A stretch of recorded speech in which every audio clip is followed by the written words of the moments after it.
bag was responsible for his delay at the airport. Well, there's never been a better time to buy a house, with the Reserve Bank cutting official interest rates to 2.5%, the lowest in more than 50 years. Three of the big four banks have already moved to lower their mortgage rates. Westpac is passing on more than the Reserve cut. That's because it had the most expensive mortgages in the market anyhow. NAB and the Commonwealth are passing on the full cut. ANZ will announce its decision on Friday. On the average home loan of $300,000, the cut means a saving of $46 a month. Mark Bouris from Lender Yellow Brick Road is with us. Mark, good morning to you. Now, home buyers generally put the savings back into their mortgage, don't they, to pay it off quicker. Savers will get a hit. So will it actually stimulate the economy? Well, that's a big issue. The big issue, and one of the reasons why our official rate is so low at 2.5%, is because these days, since the GFC, people don't actually go out and spend that extra money they got in their pocket as a result of the rate reduction. So we're not getting the stimulus in the economy that we would ordinarily get. People are actually paying their mortgage off. OK.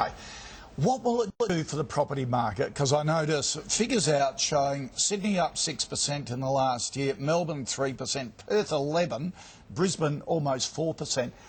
Will this spark a property boom? I think it might spark a price boom. Whether or not we're going to get a lot more transactions, I don't think that's going to happen. Right. What I would have hoped could happen in these circumstances is that property developers would start to supply more property to the market. In other words, start to do more development, so there's more choice of people.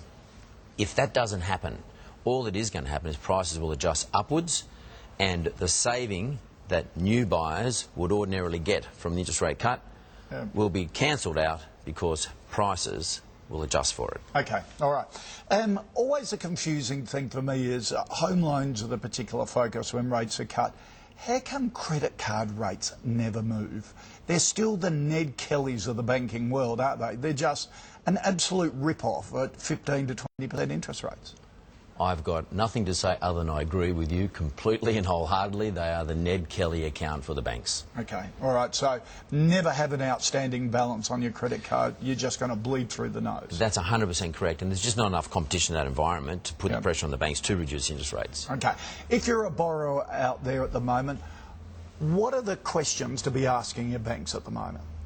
If you're going to borrow money to borrow a house, in other words, a mortgage, I think the only question you ask your bank is, what is the biggest discount that is available for me against your advertised rate that you are offering to everybody else? What is it, and can I have it? What's the rule of thumb? What's acceptable? Quarter, 0.5%? Somewhere between 50 basis points or 0.5% and about, some go right up to 1 full % discount on their advertised rate. Wow. But you've got to go and ask for it. You must. If you don't ask for it, you won't get it. Should you lock in rates now? Well, given what the Reserve Bank said and what all the commentators are saying about what the Reserve Bank said, it may be that there are no more interest rate reductions coming for us for a period of time. So I would be seriously looking at what is the next best fixed rate that gets offered by the big banks. The next one, not the current one, the next one. OK. Good advice. Good to see you, Mark. Thank you. Thanks, David. Here's Mark. All right, it is the first time